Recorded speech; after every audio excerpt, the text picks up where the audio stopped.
And like my favorite deodorant, which is always men's deodorant. Which brand? I do Only Man Jack, or Shut up. You really? Yes. Wait, is it Only Man It's Jack? every. Every. Yes, Not and only. I have the body wash. And yeah. Stop copying me. No, which scent do you use though? Okay, Sugita, I'm Rebecca. I go by Rebe. My major is marketing. I'm a sophomore. And one cool thing about me is I'm a triplet. My name is Sugita. I'm a double major in physiology and neurobiology and reproductive health, and I'm a junior. And one fun fact about me is my favorite flavor of ice cream is orange chocolate chip. Where is that available? Well, I had it once in my life in this farmer's market, and it was life-changing. I've never had it since, and that was like 10 years ago, but something stick with you. Okay, Sugita, when do you feel most connected to yourself, to other people, or to a place? That's actually such a hard That's tough.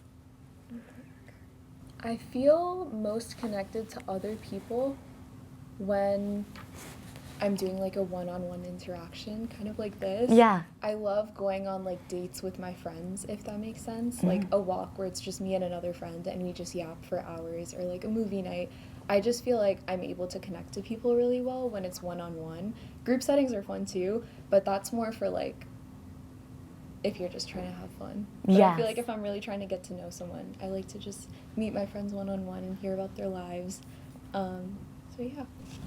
Next question is, tell me about a small moment that made you feel unexpectedly seen. Let's see. Oh, actually, I do know. I feel like with platonic friendships, I forget that it's really nice to overtly say, "Hey, I love you guys so much." Like with my friends, I'm a pretty open book. So my language, everyone's language is different, but it's just to say like, "Oh, I love you so much, girl," like that kind of thing. But maybe I'll text that, but I don't really say it enough like in person how much I really just appreciate them. I remember it was like my 4th month maybe. And one of my hallmates, Liv, we had had some conversations before, and she just left me a sticky note on my door saying like, "I really appreciate your company, Reeves. Like I'm really glad we happened to room together." Yeah. And I was like, oh my God, like me too. But I just loved how she said, "I really appreciate your company." Like she goes, "I really just like your energy." And I was like, that's such a good compliment. And it felt good that she had left something on the dorm and overtly said out loud, "Hey, like I really enjoy your time." I think for me, something that came to mind as soon as you said roommate was I had an old roommate who I was living with at the time, and During the time period that we first met, I was like really obsessed with learning about Hindu mythology. Okay. So I was like reading every book at Homer Babbage about the topic. And I guess my roommate had noticed that and had seen the books that I was bringing home and kind of reading late at night. And for my birthday, which I totally like don't expect my roommate or even like my closest friends to give me anything for my birthday, because I'm just like, I'm not big on gifts, like I don't really care.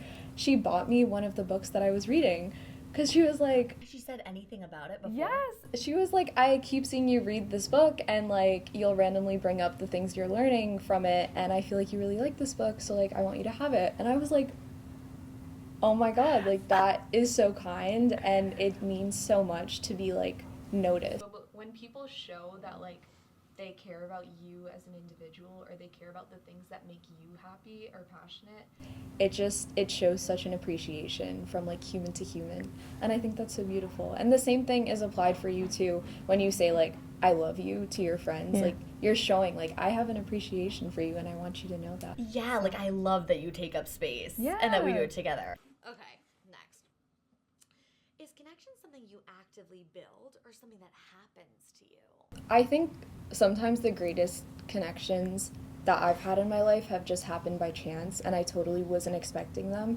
But I think other times when I make a meaningful connection, it's at a point in my life where I'm really craving the company of a certain type of person, and then I'm going out of my way to put myself in situations where that connection can occur. the greatest friends that I've had in college have all kind of Come into my life by happenstance. Like I wasn't actively seeking them out. I wasn't even actively seeking out like a new best friend. But then like there you go, and you meet someone and you're like, you know what, this is really good. And then you kind of are actively seeking to like improve the relationship. Yes. But, yeah. What about you? You make it so easy to respond. Your answers Oh, are great. See that? thank you. Yeah, I couldn't agree more. I think I definitely, one thing is I like believe lately in like the frequency thing. Sometimes I thought that was like woo woo. I was like, frequency, what the, but I do think that maybe sometimes I'm like letting out a certain energy that I'm giving off.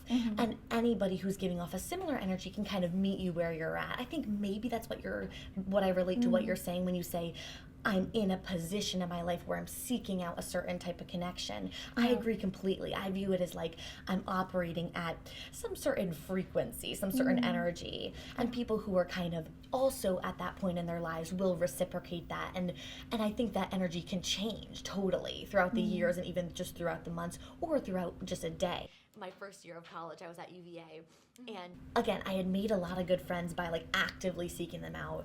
But this one girl, Rachel, who was British, in my art history class, I was like munching on this Starburst, like way too loud. I was like, Okay.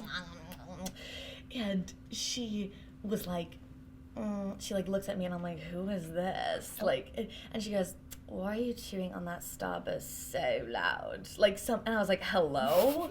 Like, and I was like, who is this? And then she started giggling, and then we started talking about Rubens and Rembrandt and whatever art thing we were talking about. And it just like, this is totally true story. And it just kind of spiraled, and she ends up being like my best friend to this day. I'm completely butchered that British accent, but the friendship is way more quality than the accent.